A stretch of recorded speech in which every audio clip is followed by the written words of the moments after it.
ऐसे मेरे दोस्त जो ये चाहते हैं कि अगर उन पर जादू है तो वो जादू जिसने किया है उस पर पलट जाए, वापस लौट जाए, तो उसके लिए सूरह अल तारिक की ये आयत नंबर 15, 16 और 17 तीन आयत हैं, लास्ट वाली।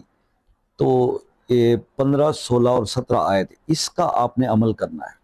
ठीक है, तो इसका अमल जो है वो ये है कि आपने इन आयत को 161 बार पढ़ना है। कहां से कहां तक?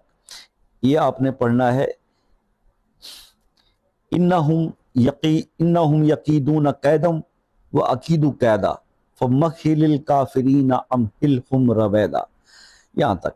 ये आपने 161 बार डेली पढ़ना है, पानी पे दम करना है, इसको पी लेना है, अपने घर के जो कमरे हैं उनकी दीवारों पर इसको छिड़कना है।